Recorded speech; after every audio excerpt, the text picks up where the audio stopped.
بسم اللہ الرحمن الرحیم۔ اللہ تبارک و تعالیٰ کے پاکیزہ نام سے آغاز کرتے ہیں جو بہت مہربان نہایت رحم والا ہے۔ الحمدللہ حدیث نمبر 881 پر ہمارا کلام چل رہا تھا۔ حضرت ابو ہریرہ رضی اللہ تعالیٰ عنہ اس کے راوی ہیں، جمعے کی فضیلت کا ذکر کرتے ہوئے کہتے ہیں کہ نبی کریم صلی اللہ علیہ وسلم نے ارشاد فرمایا کہ جس نے جمعے کے دن اس طرح غسل کیا جیسے غسل جنابت کرتے ہیں، یعنی خوب اہتمام کے ساتھ، پھر پہلی ساعت میں جمعے کے لیے آیا تو اسے اونٹ صدقہ کرنے کا ثواب ملے گا، دوسری ساعت میں آیا تو گائے، تیسری ساعت میں آیا تو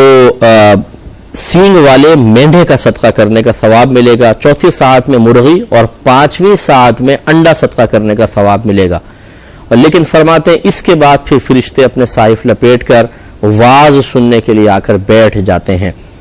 تو یہ ہم نے آپ کو سمجھایا تھا کہ کوشش یہی کرنی چاہیے کہ جب ظہر کے وقت کا آغاز ہو اس وقت سے لے کر اور جب آپ کے امام صاحب ممبر پر آ کر بیٹھ جاتے ہیں واعظ و نصیحت کے لیے، اس پورے وقت کو 5 حصوں میں ڈیوائیڈ کر کے آپ اندازہ کر سکتے ہیں۔ جو پہلا حصہ اس کو پہلی ساعت قرار دیں، اس میں اگر آپ آ کر بیٹھ گئے تو گویا کہ آپ نے ایک اونٹ صدقہ کیا ہے، اور دوسری جب ساعت میں آئے تو پھر گائے، پھر اسی طریقے سے مینڈھا ہے، پھر مرغی ہے، پھر انڈا ہے۔ تو کوشش یہ کرنی چاہیے کہ ہم جلدی آ کر بیٹھیں تاکہ ہمیں فضیلت حاصل ہو جائے۔ کلام یہ چل رہا تھا کہ اس فضیلت میں تو مردوں کا گویا کہ تذکرہ ہے، کیونکہ مرد پہ جمعہ فرض ہے، وہ مسجدوں میں آ سکتے ہیں۔ خواتین کیا کریں گی؟ کیا ان کو یہ فضیلت حاصل نہیں ہوگی؟ تو میں نے آپ کو بتایا کہ بعض بہنیں تو جمعہ پڑھنے کے لیے باقاعدہ مساجد میں آتی ہیں، ان کا اہتمام ہوتا ہے، یعنی ان کے لیے الگ اہتمام کیا جاتا ہے، الگ حصے مختص ہوتے ہیں۔ جیسے باہر کے ملکوں میں خاص طور پہ ہم نے دیکھا ہے، ہندوستان میں شاید کم ہو لیکن پاکستان میں کئی مساجد کے اندر ایسا معاملہ ہے کہ بہنیں آتی ہیں اور باقاعدہ جمعے کی نماز پڑھتی ہیں۔ تو اللہ کی رحمت سے امید ہے کہ اکثر ایسے ہی ہوتا ہے کہ قرآن میں یا حدیث میں جو احکام ہیں ان کے بظاہر مخاطب مرد نظر آتے ہیں، لیکن ضمناً خواتین بھی شامل ہوتی ہیں، جیسے اقیموا الصلاۃ وآتوا الزکاۃ، نماز قائم کرو، زکوٰۃ ادا کرو۔ تو اقیموا جمع مذکر حاضر کا صیغہ ہے، یعنی بہت سارے اگر مرد موجود ہوں تو ان سے اگر خطاب کرنا ہو تو یوں کہا جائے گا اقیموا الصلاۃ، تم سب مرد نماز قائم کرو، وآتوا الزکاۃ، اور تم سب مرد زکوٰۃ ادا کرو۔ تو اس میں گویا کہ خواتین کا تذکرہ تو نہیں ہے، لیکن چونکہ اب یہ شریعت یہی ظاہر کر رہی ہے، اس کے مزاج یہی بتاتا ہے کہ جب اس طرح کے احکام جو مردوں کے لیے بظاہر نازل کیے گئے، لیکن نبی کریم صلی اللہ علیہ وسلم نے عورتوں کو بھی اس کا مکلف قرار دیا ہے، عورتیں بھی مکلفہ ہیں۔ اسی وجہ سے فرمایا کہ اگر ایک عورت کو دیکھ کے فرمایا کیا تم نے اس زیور کی زکوٰۃ دے دی ہے؟ اس نے عرض کی نہیں۔ فرمایا اگر تم نے نہیں دی تو تمہارے ساتھ جہنم میں ایسا ایسا کیا جائے گا۔ تو ان خواتین نے فوراً زیور اتار کے دے دیا۔ تو ان بہنوں نے معاذ اللہ کو یہ نہیں کہا یا رسول اللہ یہ تو مردوں سے خطاب تھا، ہم سے کوئی تھا۔ اس کا مطلب یہ ہوا کہ مخاطب بظاہر مرد، لیکن عورتیں خود بخود ضمناً اس میں شامل ہیں۔ اسی طرح فضیلتوں کے اندر کہ مرد کا بظاہر تذکرہ ہے لیکن خواتین بھی اس میں شامل ہو سکتی ہیں۔ جو بہنیں مساجد کے اندر آئے، ہمیں اللہ کی رحمت سے امید ہے کہ اسی طرح اگر پہلی ساعت میں آ کر بیٹھ گئیں تو ان کو اونٹ کا، دوسری ساعت میں گائے کا، اور والا ھذا القیاس جیسے اس حدیث میں بیان کیا گیا، انہیں ثواب ملے گا۔ اب رہ گئی وہ بہنیں کہ جو مساجد تک آ نہیں سکتی،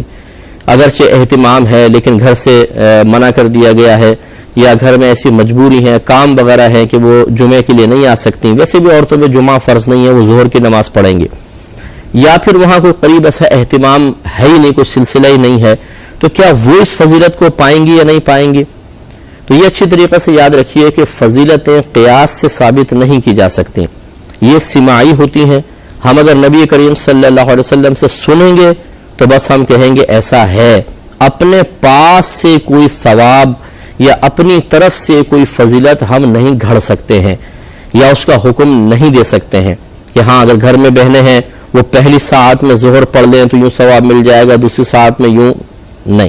ہاں یہ ضرور ہے کہ ہم اللہ تعالیٰ کی بارگاہ سے حسن ظن قائم کر سکتے ہیں، اور ہم کہہ سکتے ہیں کہ اگر کوئی بہن جمعہ کے دن اچھی طرح غسل کر کے، اور پھر جمعہ تو وہ نہیں پڑھے گی لیکن ظہر کا اہتمام کرے تو اللہ تبارک و تعالیٰ اس کو فضیلتوں سے نواز دے، تو کوئی بعید بھی نہیں ہے، لیکن حکم نہیں لگا سکتے۔ ہاں یہ ضرور آپ دیکھیں، شاید آپ کو یاد ہو میں نے ایک حدیث اسی بخاری میں ذکر کی تھی کہ کچھ صحابہ نبی کریم صلی اللہ علیہ وسلم کی خدمت میں حاضر ہوئے اور انہوں نے آ کے عرض کیا رسول اللہ جو مالدار صحابہ ہیں وہ ہماری طرح نماز بھی پڑھتے ہیں، روزہ رکھتے ہیں، یعنی اس میں تو ہمارے ساتھ شریک ہیں، لیکن اس کے بعد پھر وہ صدقہ کرتے ہیں، حج وغیرہ کے لیے جاتے ہیں، جہاد کے لیے ساز و سامان دیتے ہیں، اور ہم یہ نہیں کر سکتے تو وہ ہم سے آگے نکل گئے، تو آپ ہمیں کچھ عطا فرمائیں۔ تو رحمت کونین صلی اللہ علیہ وسلم نے پھر ان کی دلجوئی کے لیے فرمایا کہ جو کوئی ہر نماز کے بعد 33 مرتبہ سبحان اللہ، 33 مرتبہ الحمدللہ اور 33 مرتبہ اللہ اکبر پڑھ لیا کرے گا تو اس کو اتنا ثواب ملے گا کہ جو تمام مطلب بہت زیادہ اس کو ثواب ملے گا، اور اس سے افضل اس دن وہ کوئی نہیں ہو سکتا سوائے اس کے جو یہی عمل کرے۔ تو اب وہ صحابہ کرام علیہم رضوان نے وہ عمل شروع کیا، تو پھر مالدار صحابہ نے بھی شروع کر دیا وہ عمل۔ اب آ کے پھر جب صحابہ نے عرض کیا تو سرکار نے ارشاد فرمایا اللہ کا فضل ہے جس کو جتنا چاہے عطا فرمائے۔ تو معلوم یہ ہوا کہ کچھ صحابہ مالدار تھے، وہ جو اپنے پیسے سے فضیلتیں حاصل کر رہے تھے وہ ان غرباء کو حاصل نہیں تھی۔ اس کا مطلب یہ ہوا کہ ہم یوں نہیں کہہ سکتے کہ ان کے پاس تو پیسہ تھا اس لیے وہ خرچ کر کے فضیلت کو پا رہے تھے، تو جو غریب تھے وہ چونکہ خرچ تو نہیں کر سکتے تھے لیکن تمنا تھی تو پورا ثواب ان کو بھی ملے گا، یہ ہم اپنی طرف سے نہیں کہہ سکتے ہیں، کیونکہ اگر ایسا ہوتا تو رحمت کونین صلی اللہ علیہ وسلم فرما دیتے کہ آپ کو اتنا ہی ثواب مل جائے گا آپ کی نیت کی وجہ سے جتنا ان کو مل رہا ہے، بلکہ آپ نے الگ ان کو ایک وظیفہ تعلیم فرمایا۔ اس لیے فضیلتیں اپنے پاس سے ہم بیان نہیں کر سکتے ہیں، اس سے وہ بھی ذرا بھائی بہن درس حاصل کریں جو اپنے پاس سے ہی اس طرح کی فضیلتیں گھڑ کر اور میسیجز کے اندر عام کرتے ہیں۔ میں کتنی مرتبہ یہ عرض کرتا ہوں جیسے یہ میسیج کرنا کہ آپ یہ لا الہ الا اللہ 12 آدمی کو فارورڈ کر دیں تو 3 دن میں آپ کو خوشی ملے گی، 10 دن میں آپ کو خوشی، اور بعض تو پھر اس کے جسٹ اپوزٹ بھی لکھ دیتے ہیں اگر نہیں کیا تو ان لکی ہو جاؤ گے، معاذ اللہ ثم معاذ اللہ۔ تو اس طرح کی باتیں لکھنا بہت بڑا گناہ ہے، کیونکہ فضیلت کا بیان کرنا کہ کیا ملے گا کیا نہیں یہ صرف نبی کا کام ہوتا ہے، صحابی تک اب بیان نہیں کر سکتے، کوئی صحابی بھی، وہ بھی اگر کر رہے ہیں اور اسے سرکار کی طرف منسوب نہیں کرتے، اپنے جیسے کہہ رہے ہیں اگر آپ یہ کرو گے تو اتنا ثواب مل جائے گا، تو یہ واجب ہے محدثین پر کہ وہ یہ کہیں کہ یہ اپنے پاس سے نہیں کہہ رہے بلکہ سرکار سے سن کر ہی کہہ رہے ہوں گے، بس ابھی تذکرہ سرکار نہیں ہوا لیکن یہ اپنے پاس سے کر ہی نہیں سکتے ہیں، کیونکہ اخروی انعام یا فضیلت وغیرہ کا ذکر یہ سرکار سے سنے بغیر نہیں ہو سکتا۔ یہاں یہ 15ویں صدی ہجری کے اندر ہو سکتا ہے کہ یہ پیڈ ہو، اس کو کسی کمپنی نے پیسے دیے ہوں کہ اپنے آخرت کی بربادی چند ٹکوں کے اندر کر لیجئے، تو آپ ایک ایسا میسج بناؤ اور اس کو فارورڈ کرو تاکہ کثرت سے لوگ میسج کریں گے تو ہمارا اچھا ہے کالنگ کارڈ بکیں گے۔ تو اس طرح کے لوگ ہائر کیے ہوتے ہیں جو اس طرح کی جھوٹی سچی باتیں بنا کر اور وہ لوگوں کے درمیان عام کر کے جب وہ میسج تیزی کے ساتھ چلتا ہے تو پھر اس سے کمپنیاں فائدہ حاصل کرتی ہیں۔ جیسے زلزلہ آ جائے گا تو کہیں گے یہ فلاں صورت پڑھ لیں زلزلے سے محفوظ رہیں گے۔ ایک صاحب نے مجھے بھی ایسی ایک صورت کا بتایا، میں نے کہا کہاں پڑھا ہے آپ نے؟ تو انہوں نے پتہ نہیں کہاں سے قیاس کر آ کے پھر وہ ثابت کرنے کی ناکام ترین کوشش کی کہ جی فلاں حدیث میں آیا کہ مصیبت سے انسان بچ جائے گا، زلزلہ بھی ایک مصیبت ہے لہٰذا اس لیے میں نے ایسا لکھ دیا کہ صورت پڑھیں گے تو مصیبت سے بچ جائیں گے۔ تو خلاصہ کلام یہ ہے کہ اس طریقے سے کچھ لوگ جہالت میں، کچھ ایسے ہوتے ہیں کہ جو اپنی کسی صلاحیت کے ذریعے لوگوں کے درمیان کوئی مقام نہیں پا سکتے، تو اس قسم کی حرکتوں سے حفظ نفس حاصل ہوتا ہے کہ میں نے ایک چیز فارورڈ کی تو بہت سارے لوگوں نے آگے فارورڈ کر دی، اسی سے وہ لذت اور مزہ حاصل کرتے رہتے ہیں۔ اور کچھ ایسے ہی ہوتے ہیں کہ جو چند ٹکے لینے کے بعد اور اس طرح معاملات شریعت میں انٹرفیئر کرنے کی کوشش کر کے اپنی آخرت کی بربادی کا سامان کر رہے ہوتے ہیں، یہ غلط طریقہ کار ہے۔ ایسی کوئی فضیلت اپنے پاس سے گھڑ کے نہ عام کریں، یوں ہی صورتوں کے فضائل گھڑ دیں گے، جو یہ صورت پڑے گا اس کو اتنا ثواب ملے گا وہ عام کر دیا جاتا ہے۔ یا بڑی راتیں جیسے آتی ہیں جیسے شب قدر وغیرہ ہے، شب براءت میں لوگ عبادت کرتے ہیں، شب معراج ہے، اس میں پمفلیٹس نکال لیں گے، اس میں جھوٹی جھوٹی رکعتیں اپنے پاس سے ان کی تعداد، ان میں پردے والی صورتیں اور ان کی فضیلتیں گھڑ لیں گے اور وہ پرچے بانٹیں گے۔ اور ہماری جاہل عوام کہ جو نہ قرآن کو پڑھنے کے لیے تیار ہے، نہ حدیث کو، نہ قرآن کے عذابات سے ڈرنے کے لیے تیار ہے، نہ نبی کریم صلی اللہ علیہ وسلم کی باتیں ان کے قلب کو لرزاتی ہیں، اس قسم کے غیر معلوم لوگوں کے پرچے ان کو ہلا کر رکھ دیتے ہیں۔ جیسے یہ ایک مدینہ کے ایک بابا شیخ احمد، پتہ نہیں کون شیخ احمد ہے، وہ کوئی شیخ احمد کو جی سرکار خواب میں آئے کہ زلزلے آ رہے ہیں اور طوفان آئیں گے اور یہ آئے گا وہ آئے گا اور میری امت کو یہ پیغام دو کہ ایسا ایسا کرو، اور فوراً یہ پرچے آپ پتہ نہیں کتنے آدمیوں کو بانٹیں. اور میں نے خود ایک جگہ پڑھا، اس میں لکھا تھا کہ اگر تم نے نہیں بانٹا تمہاری بیوی مر جائے گی، 7 دن میں بیوی مر جائے گی. تو یہ ہم بچپن سے دیکھتے آ رہے ہیں. اب تو خیر الحمدللہ چینلز کی وجہ سے بہت زیادہ لوگوں میں شعور بیدار ہوا ہے کہ لوگ ان پرچوں کو فوٹو اسٹیٹ کرا کے، فوٹو کاپی کرا کے مسجد کے باہر بانٹ رہے ہوتے تھے. یعنی اتنی ہمارے ہاں جہالت ہے کہ اللہ تعالیٰ اس کے رسول کی باتیں دل پہ اثر نہیں کرتی ہیں، اس طرح کے نامعلوم لوگوں کی باتیں اثر کرنا شروع کر دیتی ہیں. کتنے لوگ مجھے میل کرتے ہیں جی فیس بک پہ ہم نے اس طرح پڑھا ہے مفتی صاحب، ادھر ہمیں خوف پیدا ہوا، اور وہ اسی قسم کی بے سروپا باتیں، یوں کرو ورنہ یوں ہو جائے گا، یوں کرو ورنہ یوں ہو جائے گا. ارے بھائی کو خدا کا خوف کریں. اللہ تعالیٰ اس کے رسول کی باتیں جو بالکل اتھینٹک ہیں، قرآن و حدیث کی کتاب قرآن میں موجود ہیں، حدیث کی کتابوں میں موجود ہیں، انہیں پڑھنے کی فرصت نہیں ہے. اور اس قسم کی فضولیات کو پڑھنے کے بعد آپ کا دل لرز رہا ہے، اس کا مطلب یہ کہ آپ کے دل میں خوف خدا نہیں ہے، بلکہ یہ جہالت اور شیطان کے زیر اثر آنے کا ایک اثر ہے کہ آپ اس قسم کی باتوں پہ خوفزدہ ہو کر فوراً احتیاطی تدابیر کی طرف نکل کھڑے ہوتے ہیں.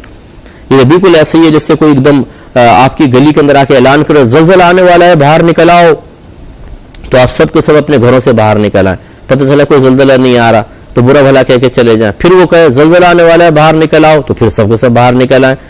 تو یقینی سی بات ہے اگر سمجھدار کوئی ہوگا تو بولے گا بیوقوف انسانوں اس کی بات کا اعتبار کیوں کر رہے ہو؟ پوچھو تو صحیح کہ بھئی تم نے کہاں سے سنا ہے، تجھ پہ معاذ اللہ کوئی وحی نازل ہو گئی ہے کیا، یا تم نے کوئی بریکنگ نیوز سنی ہے، کس طریقے سے؟ تو ایسا اگر کوئی کرے تو شاید کوئی بھی باہر نہیں آئے گا کیونکہ ہم سمجھدار ہیں. لیکن اس طرح کے پرچے بانٹ دے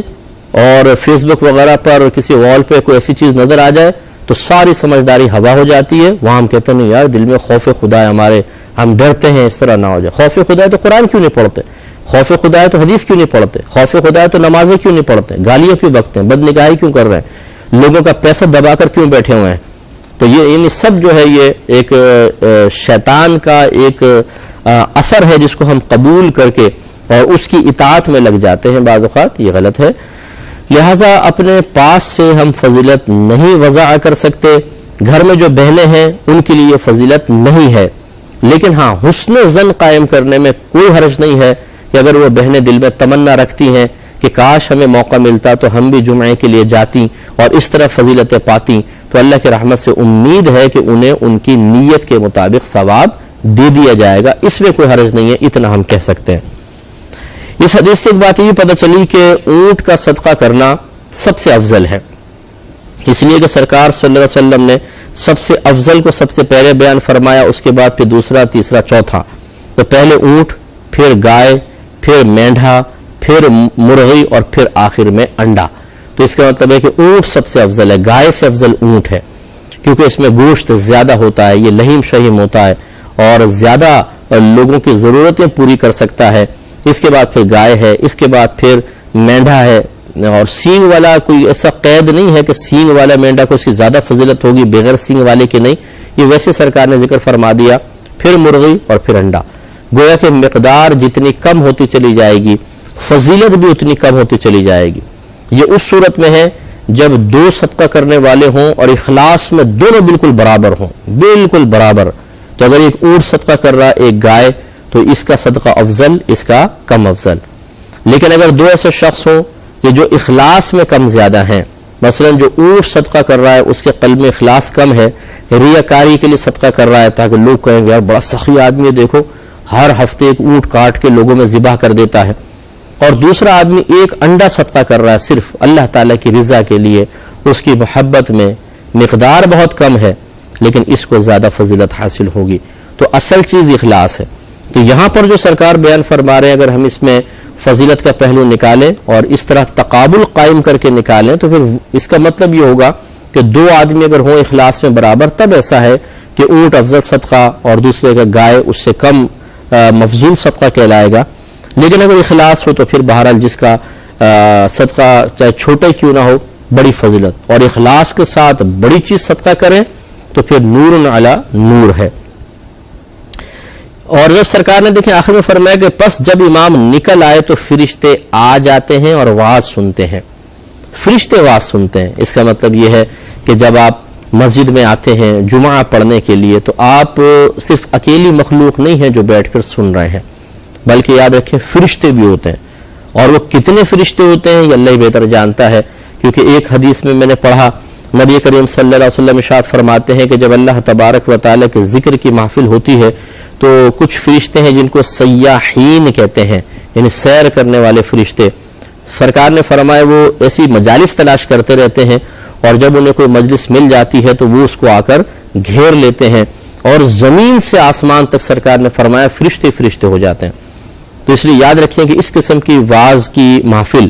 کہ جس میں واقعی اخلاص کے ساتھ اللہ تعالیٰ کی رضا کے لیے اور اچھا معیاری بیان ہو رہا ہو، اس میں فرشتوں کی تعداد بھی ہوتی ہے اور اللہ تعالیٰ کی طرف سے رحمت برکتیں بھی نازل ہو رہی ہوتی ہیں۔ اور اگر صرف وقت پاس کرنے کے لیے بیان کیا جا رہا ہو، یا کمیٹیوں کو خوش کرنے کے لیے، کوئی میلاد کمیٹی کو خوش کرنے کے لیے، یا پبلک سے سبحان اللہ اور واہ واہ کی صدائیں سننے کے لیے بیان کیا جا رہا ہو، اخلاص میں کمی ہو تو پھر یقینی سی بات ہے کہ ثواب میں بھی کمی ہوگی۔ تو بہرحال جب آپ جمعہ پڑھنے کے لیے جاتے ہیں تو بہت سارے فرشتے بھی وہاں پر ہوتے ہیں اور وہ واعظ سن رہے ہوتے ہیں، بلکہ جنات بھی ہوتے ہیں جو ہمیں نظر نہیں آتے ہیں، لیکن جنات چونکہ مکلف ہیں شرعی احکام کے، اور یہ ان کے ہاں ایسا نہیں ہے کہ ان کا اپنا جمعہ قائم ہوتا ہو، یہ آتے ہیں، ہو سکتا ہے اپنا بھی قائم کرتے ہو، نماز بھی پڑھتے ہیں باقاعدہ، لیکن یہ باقاعدہ مساجد کے اندر آنا ان کا ثابت ہے، امام کے پیچھے نماز پڑھنا ثابت ہے۔ ایسے ہی مدارس کے اندر یہ درس نظامی پڑھنے کے لیے آتے ہیں، باقاعدہ عالم کورس کرتے ہیں، مفتی کورس کرتے ہیں، اور پھر اپنے جنات کے درمیان شرعی احکام کو بیان کرتے ہیں۔ تو معلوم یہ ہوا کہ جب ہم مسجد میں آتے ہیں تو اکیلے نہیں ہوتے، اس لیے بڑے ادب اور احترام کے ساتھ ہمیں مسجد میں خصوصاً جمعے میں خیال کرنا چاہیے۔ ہو سکتا ہے کہ آپ بیٹھیں تو آپ کے برابر میں انسان ہے، لیکن اطراف میں فرشتے بھی موجود ہوں۔ اور ویسے بھی آپ نے سنا ہے کہ جب ہم سلام پھیریں تو بہت سارے غیوب ان کے اوپر اللہ نے منکشف فرما دیے ہیں، اور انسان جو مکلف ہے وہ اس سے غافل ہے، اس پر توجہ کرنی چاہیے۔ اللہ تعالیٰ سمجھنے کی توفیق عطا فرمائے، آمین۔ وآخر دعوانا ان الحمدللہ رب العالمین۔ اللہم صلی علی محمد وعلی آلہ